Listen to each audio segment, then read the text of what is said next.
title, Role of Education in Countering Terrorism, Religious and Ethnic Intolerance, basically is completely on the basis of this research report that these three elements, terrorism, religious and ethnic intolerance, these are the growing problems for Bangladesh. Even the present, our Prime Minister, she was also attacked once in Bangladesh by a group, and the very recent incident of September 29th and 30th of this year, that in Cox's Bazar district, that some people vandalized and torched the Buddhist temple, and also the incidents, human rights violations in Chittagong hill tracts of Bangladesh.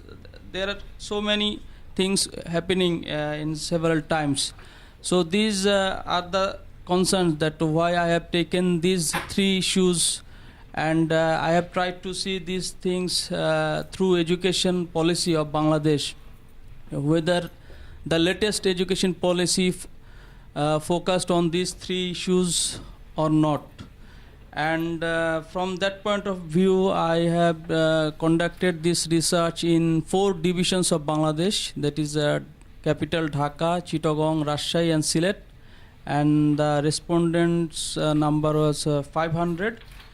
And basically the important features of the National Education Policy 2010, these are compulsory primary education extended up to class 8 from class 5, and secondary education to class 12 with uniform curriculum and syllabus will be followed in general, madrasa and vocational levels. Free education up to class 8 from the previous class 5 in phases at government and government funded institutions. The policy is non-communal, but there will be compulsory subjects on religion and ethics for students up to class 8. The policy dropped the word secular from its draft to make it acceptable to all segments of the society. This is one of the important findings of this research, that the word secular has been dropped from the education policy 2010. Education systems, state of terrorism, religious and ethnic intolerance in Bangladesh have been discussed in this study, and I reviewed the curriculum and textbooks of 2 major mainstream education systems, that is madrasa and general education from class 3 to class 12, and also reviewed the syllabuses of both systems of this education level, primary level and Ibtidai. Ibtidai means primary level of madrasa, religious education. Junior secondary and secondary level, that is Dakhil in madrasa education, and higher secondary, that is Alim in madrasa education. And Bangladeshi people, including teachers and students who were my respondents, they are somewhat acquainted with National Education Policy 2010, but that is truly inadequate to understand the important issues. Only 37.40% had idea about the National Education Policy 2010. So my comments is that it is very inadequate to understand the important issues, terrorism, religious and ethnic intolerance, whether these are focused in the education policy or not. Even 47.20% respondents are not aware of what National Education Policy address and how it runs the education system of Bangladesh. 60% of the respondents, that they said that National Education Policy is scientific and modern. And also this National Education Policy 2010 and the present text, I am mentioning one thing, that the present education policy would be implemented from the 2013. So I have also reviewed the present textbooks, syllabuses and curriculum. Regarding NEP, it means National Education Policy 2010, 15.2% said yes and 14% said yes regarding present curricula, syllabuses and textbooks, that the terrorism, religious and ethnic tolerance, these issues are not properly mentioned in the education policy and even in the textbooks. 71.60% people think that the terrorism, religious and ethnic tolerance are the problem in Bangladesh out of 500 respondents. And politics and national education policy both have religious biasness. This is also an important findings that 40.40% and 17% opined respectively that politics and national education policy both have religious biasness, and present national education policy is not adequate to face the challenges of terrorism and religious and ethnic intolerance. 75% respondents shared that they do not have any chapter or any text in their books or education to counter religious or terrorism or ethnic intolerance. Only 19% students shared that their teachers' approach to issues that related to terrorism, religious and ethnic intolerance. And the most significant finding is that people treat education as important means. 91.20% opined to face the challenges of these issues in Bangladesh. They feel that it is important to incorporate the issues in national education policy, curriculum and textbooks, syllabuses with the priority basis. These issues are needed to be introduced from the elementary as well as primary level. 48.40% mentioned these things. People of Bangladesh believe religion-based political parties are partially responsible. 40.60% opine to the issue of terrorism, religious and ethnic intolerance. In most educational institutions of Bangladesh, religion-based political parties have their strong and organized activities through their student wings. 63.44% is said about this issue, but people do not support their activities. They believe that religious ideology-based student wings of the political parties have relationship to the issue of terrorism, religious and ethnic intolerance. And it has been observed during data collection that respondents from madrasa, both teachers and students, they did not consider terrorism, religious and ethnic intolerance as problem for Bangladesh. Even they refused to respond in some questions. And maybe there is a thinking that if they acknowledge these issues as problems, then there might be a chance to expand secularism notions, activities of non-Muslim people in the country, as well as international interference, and they think that it will hamper their Islam dominant ideology. And especially the Qawmi madrasa teachers and students. There are two types of madrasa, one is Qawmi and another is Aliyah. Qawmi madrasa teachers and students are more rigid to religious views rather than global requirement that Aliyah madrasa teachers and students are aware of. Teachers of Qawmi madrasas are so sensitive that they even refuse to answer some questions. They mainly believe that peace can come only by following Almighty's given ways, and they also pass this notion to their students. Whereas Aliyah madrasa provides mixed education that includes subjects from general education stream.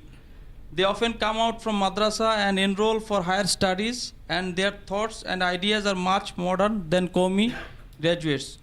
But none of these notions are enough to address the issues, terrorism, religious and ethnic intolerance. Through this research, I found that there are 14-15 religion-based political parties are active in Bangladesh politics, and especially it has been found that the wing of Jamaat-e-Islami, that is student wings, that is called Bangladesh Chhatro Shibir, has dominance in most of the educational institutions of Bangladesh, whereas others do not have. And recently Hizbut Tahrir is taking places insidiously in the institutions nowadays. And in the case of Aliyah Madrasa, it's very interesting findings that they are linked with modern education even. But the dominance of Bangladesh Chhatro Shibir is huge, whereas they have no dominance in Qawmi madrasas. And activities like, that managing students' accommodations, helping financially to the poor students, helping any risky situation, and also attraction to practicing Islam are the important causes which attracts students to join the religion-based political activities in academic institutions. On the other hand, others non-religion based political parties like Bangladesh Chhatro League, student wing of Bangladesh Awami League, this is the present government party, and Chhatro Dal, student wing of Bangladesh Nationalist Party, the main opposition party, BNP, and others, their internal faction clash, involvement in different violence has been created an image to the students that the religion-based political parties are disciplined and organized. Moreover, non-religion students, political parties do not care their students properly from the time of recruitments to meet up their different problems, whereas these are properly taken care of by religion-based student wings. And this is the one of the vital reasons in the way of attracting the students to join the religious student wings in the academic institutions.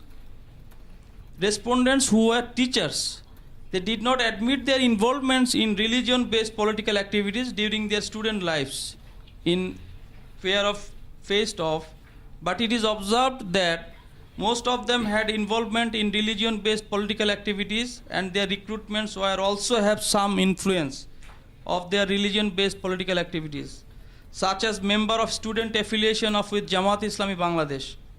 Even they still nurture their gained beliefs, philosophy, and try to transmit to their students. These teachers are also involved in decision-making process in the educational institutions they belong, and this is the way their involvement, religious ideology or fundamentalism, views and influence of are increasing in a precarious manner. It is found also during the research that internal conflict among the different indigenous groups, especially in the Chittagong hill tracts, is one of the prime causes of violence and ethnic intolerance in Bangladesh. During the research, we conducted FGD, focus group discussion. A Marma, is a student, he was blaming the dominancy of the Chakma people, that he was blaming that the Chakmas dominance, and they are torturing on the rest of the other small ethnic indigenous peoples. It was clear from the discussion of one FGD that Marmas responded that the Chakmas are also responsible. It means that the indigenous peoples are also responsible for the unrest situation in Chittagong hill tracts.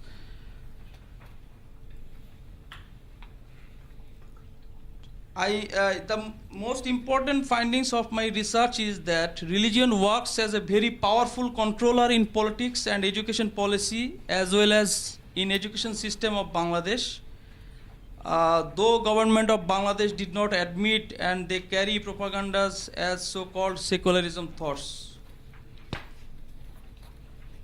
I have also put some recommendations on the basis of my research that for facing these challenges in Bangladesh through education, that how can we face these challenges through education, because we know that education is the process of encouraging goodness and diminishes badness. So education is the only way that can sustain behaviors and norms. So renewing the education system as well as education policy should be done to reduce tensions in society. All activities and plans should be thought through so that this can contribute to reducing tensions between cultural, religious or ethnic groups. And plans for managing education should include extra time and effort for establishing everyone's commitment to the idea of equal access to education and learning for all. And I hope that you have already received my paper. If you see that, you will see that lots of recommendations are there.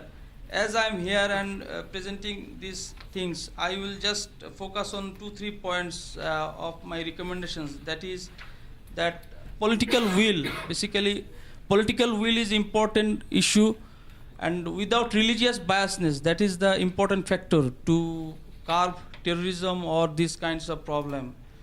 And also the problem of poverty, we should address this issue, and emphasis on moral education. Moral education, that is also important.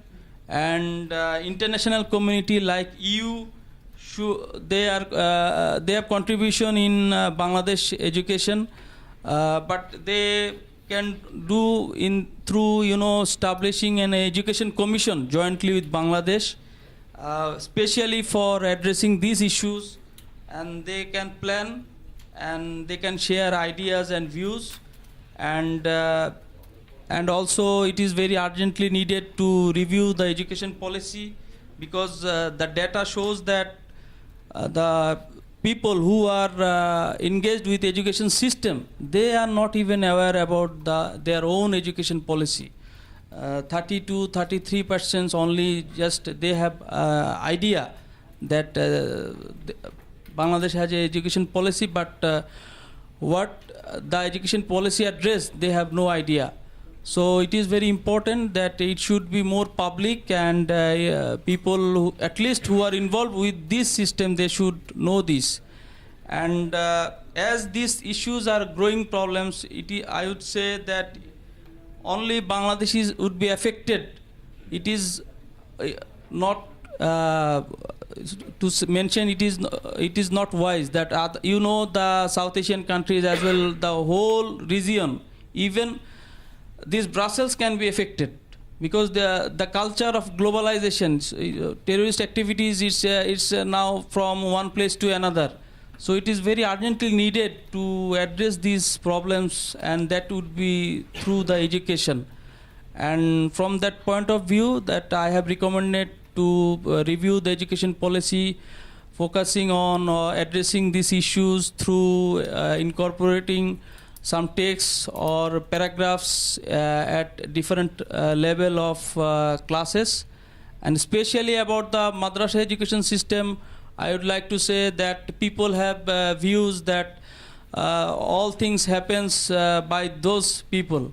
But my research has found that it is not correct all time, because that the modern education, who are taking the modern education even in Bangladesh, private universities, even the government universities, that even I think you have heard the University of Dhaka also, that these universities are now facing this kind of problem, that Hizbut Tahrir, it is officially banned, that in Bangladesh it is banned, but that modern educated students, even teachers, graduated from Cambridge also, they are involved with Hizbut Tahrir.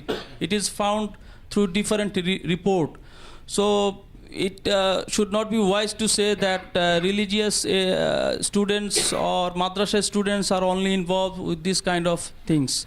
So all things together should be addressed properly, and that should be through education, and I think then we can face these challenges. So thank you so much.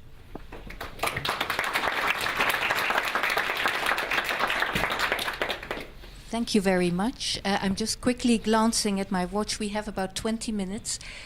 So instead of me reacting now, I would rather like to give the floor to the two respondents. Thank you. Yes, thank you, Professor Hoque, for this very insightful presentation, and thank you for presenting the results of your research to us, which is very important and which provides a good grab about the problems with which the Bangladeshi education system seems to be plagued. I think also for those who participated in the last session in this room, this topic somehow connects quite nicely to the discussion we had about the notions of culture and of how much different kinds of culture and of how much a culture a nation state can accommodate, because it is about the question of whether secular politics or secular education should prevail over religious education to some extent. I think there are two main issues which you presented in your presentation. On the one hand, there appears to be a crucial lack of awareness what the national education policy is actually about, and that you are advocating, and this is quite an important point, an increasing inclusiveness in the drafting process of this education policy, so that it's not done by technocrats and politicians, but that it is done in connection and linking it back to education professionals, to students, to scholars and the civil society. I think this is a very rewarding and promising approach in order to tackle the problems of intolerance and the issues you mentioned. On the other hand, you mention, or you talk about the political instruments and political action which are taken by the government and which are taken by the parties in order to influence education. On that matter, you present a large number of policy recommendations how to actually go about drafting the next education policy in 2013, which are very useful. However, I have some problems and I have some troubles with some of your points, because to me it seems that you're to some extent advocating sort of a political curtailing of the education sector. I think there is a tight line or tight rope which you have to walk in how much you're actually prescribing and what is allowed and what is not allowed, and to what extent the education sector has to be free in choosing its own curriculum, especially when it comes to the education sector which is not state-run. I mean, you mentioned the madrasas, and I think they are like, you could call it private education institutions, right? I think that's a very difficult problem to solve, because as soon as you require the government and the state to intervene on behalf of the society within these private education institutions, you at the same time stir up their resilience and maybe their protests within their political organizations. So you could, sort of enter into a vicious circle, which would actually increase the problem. So for this, I think one really has to think about how far government policies are allowed to go when it comes to education, especially in the private sector. As we're kind of short in time, I will just move on to the next commentator and pass on time. Thank you very much. Okay, thank you, Mr. Hoque, for your presentation.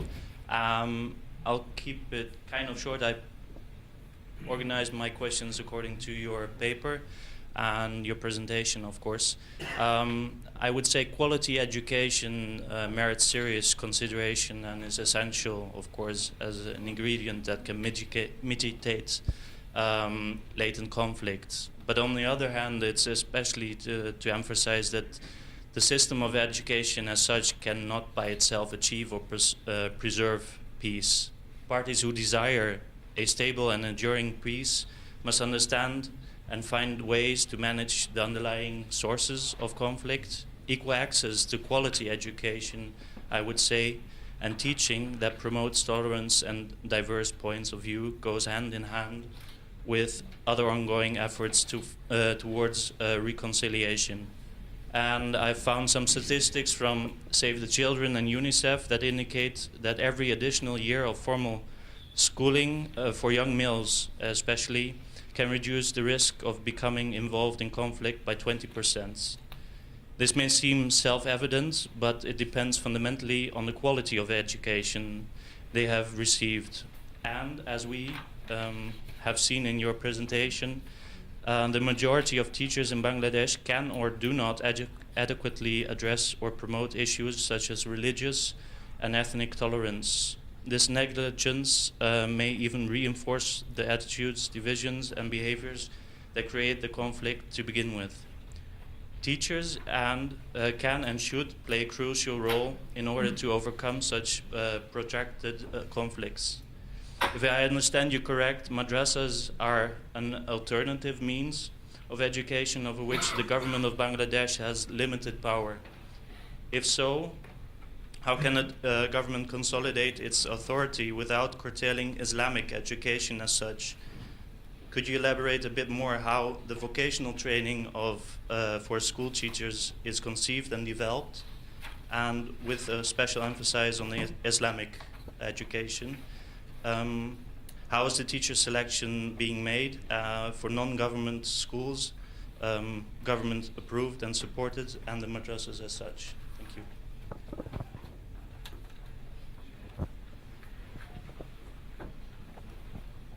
I suggest that we allow Professor Hoque to respond to these comments before opening the floor to you all. Or would anybody care to pose some other questions or make comments?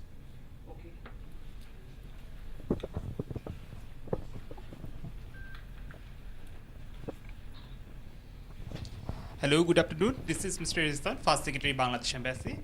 I thank Mr. Hoque for his presentation. But I have some points to make regarding your comments about the education policy that you have mentioned. That you say that education policy do not address that how to do not address how we can counter terrorism or other conflicts. As we all know that the common education policy, as accepted by all the people in the world or all in other countries, that lead to a person to grow up as a civil and a law-abiding citizen. So, especially, you cannot, I cannot find anything that in any education policy in any country that is especially written a chapter how to address religious intolerance or terrorism. Because we think that people will generally, all people will grow up as a law-abiding citizen. So, in the case of Bangladesh, Bangladesh is not a special case. This is regularly addressed in the textbooks, and the teachers always train the students. So we do not find that this should be specially addressed in the education policy. I think this is my comment. And regarding the root cause of terrorism, in your thesis you have mentioned there are some reasons that the criminalization of politics, there are poverty. These are the root causes of terrorism. I think this should be addressed if we want to counter the terrorism. Yes, that is also it is also very serious in our case that we see that the progressive and liberal ideas are being shunned, and we see that the obscurantic ideas are coming forth. This should be addressed, that why this change is coming, why some people are introducing these ideas and these are accepted by the students, why they are not accepting the liberal and progressive ideas. This should be well addressed. And you should also can make a research that why these are gaining currency these days. I think that will best address the situation in Bangladesh among the young people, I think. Thank you very much.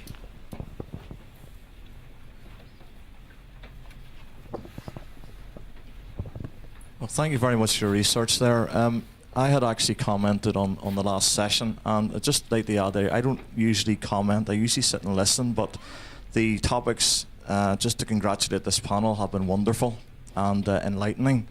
Thank you so much for your research and how honest the research was. That's the first thing. The comment I really would make would be that the issues in relation to Bangladesh and Pakistan are very similar in that from partition in 1947, they are an offspring of the same set regarding the partition of India in that regard. So it's not surprising that you may find the issues with the madrasas, for example, to be prevalent in your research.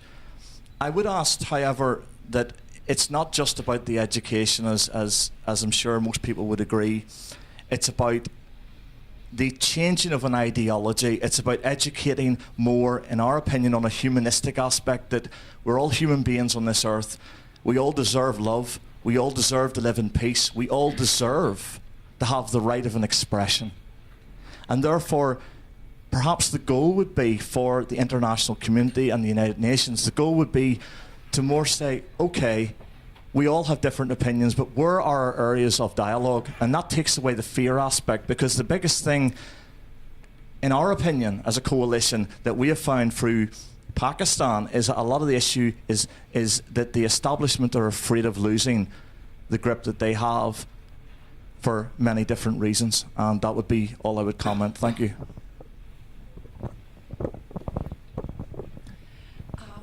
Genoveva Hernandez from the European External Action Service, Desk Officer for Bangladesh. Thank you very much for your excellent presentation. And I'd like to ask you about the gender dimension in education. Reading through the national education policy is something that actually I found extremely enlightening, as extremely progressive as well. There was a passage saying that women had to be educated in women's rights and made conscious of their rights, which is a statement that I don't think exists in many education policies in the world. And I was wondering how that has been received by teachers and by all the concerned actors, including madrasas, and if people involved in the education sector are aware of these clauses. Thank you very much. One more question, perhaps, and then we will allow Professor Hoque to respond. Can you keep it? Yes, it's just short. It's about the tolerance. You mentioned about tolerance. I wonder whether maybe another way to approach it is to make sure that in the philosophy of education that you have the idea that education is about asking any question and getting an answer, because you mentioned that some madrasas refuse to answer questions. So if that was put centrally into the national education policy, that any question can be asked and the student should be able to seek out an answer, maybe that would have some effect on the tolerance.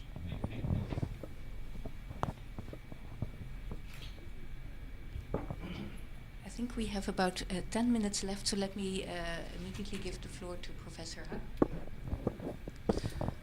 Hoque.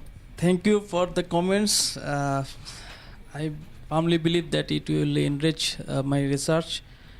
About one thing that, that the whole world is busy nowadays to find out mechanisms to face the challenges of these things, say terrorism, religious or ethnic intolerances.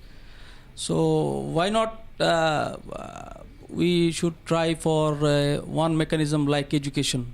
So from that point of view, that yes, you are right that there is no education policy where you will see that these three issues are focused.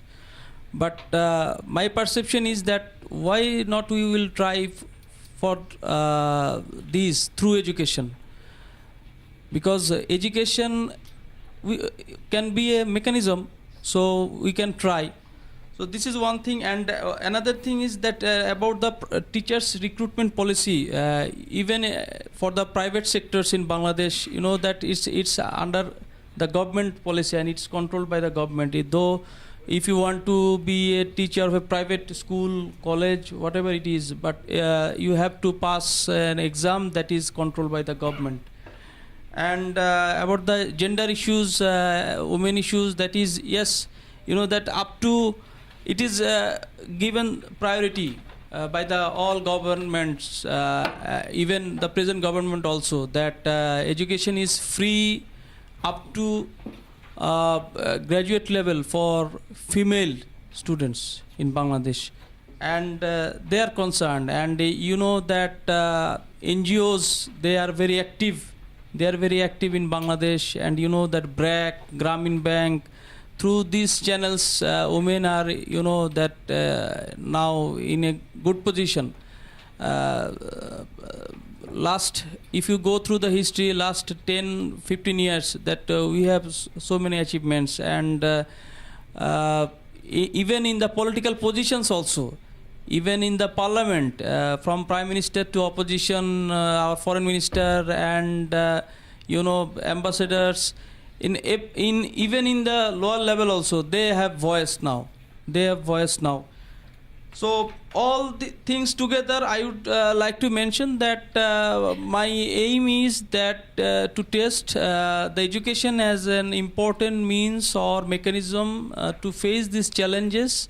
So let's see. Thank you. Thank you very much. And may I maybe round off with one last question I have. Let me first of all thank you for this paper, and thank you especially for having made some recommendations which are, I think, of importance and relevance to us policymakers, not in the least of the European Union. And I wanted to just follow on to something that Robert Jan has said in his remarks, that every year of formal schooling reduces the risk of a student becoming intolerant by some 20%. And I think precisely here the nexus between education, poverty, and intolerance and let's say the root causes of terrorism is something that is of course relevant for South Asia and Bangladesh, Pakistan in particular. My question would be, you've touched upon the important roles of NGOs, BRAC, Grameen Bank, Proshika. These NGOs are, of course, as I said earlier, part of our strategy to help Bangladesh achieve a quality universal education, thereby also reaching the Millennium Development Goals. And how, in your opinion, would you see the willingness of the big NGOs active in education to actually take on board your suggestions on reviewing the national education policy and working with the other existing schooling systems in Bangladesh? No, my answer is no. They are not interested actually about these issues. How I have tried to focus these things. Basically, you know that we have huge population, and still now that people are busy. Even government and the donor agencies, they are try to pick up the students. At least you send your children to the schools for at least for primary level education. So from that point of view, you know that is important to educate people, the childrens. So in that case, NGOs like BRAC or Grameen, they are busy for that purpose. They have no idea, and I have taken some interviews also from those sectors, but they are not interested and they are not doing this kind of things. Thank you for your very frank answer, and I think we will take on board the elements of your paper. I don't see anybody else from the audience wanting to comment, so I think we can perhaps then round off, except if anybody still has some comment or questions for the professor. I see a gentleman.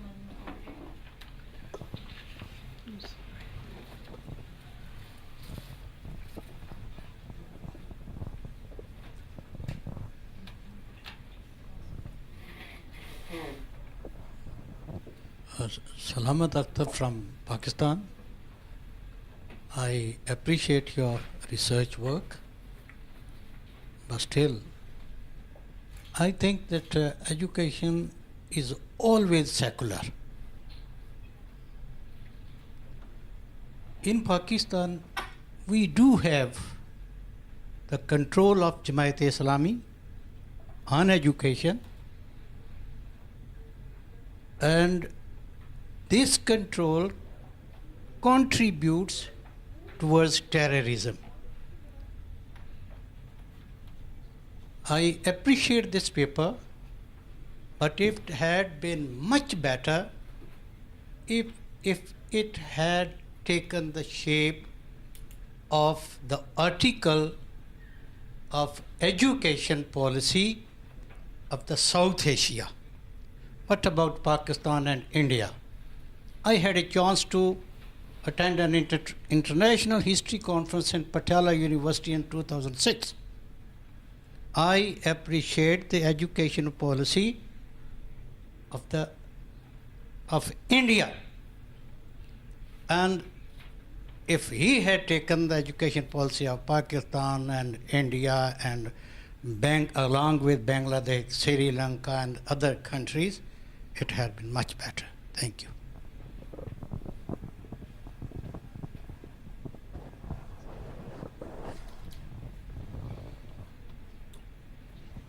Yes, you are right that education education is secular, but policy, when it turns into the policy, you know that in the case of policy, the power party, you know that who is in the power, they have some influence. They try to incorporate their ideas and views, and you know better, it is even in Pakistan, it is also in Bangladesh. Say how it is in my country now. that's present Awami League government, it would not be like this when the opposition would be in power if Jamaat Islami has alliance with BNP. So because every political party has some sorts of philosophy. So from that point of view, that Jamaat Islami, BNP, they have some agendas, so they will try to do that thing. So the question is about the policy and the policy makers. That's why I try to say that political will, and that would be, without religious biasness. It doesn't mean that you will drop the religion or like this. But when you will try to incorporate something that motivate students, people, teachers, the people who are engaged in education system to this kind of things, then it is problem. So trying to focus on that issue. Thank you. Thank you very much. I think this was an interesting discussion, and I think we have a number of things to take back with us. The fact of the education policy makers. It's true that it's a pity time doesn't allow us to address a little bit this more in a larger South Asian context, especially in India, for example.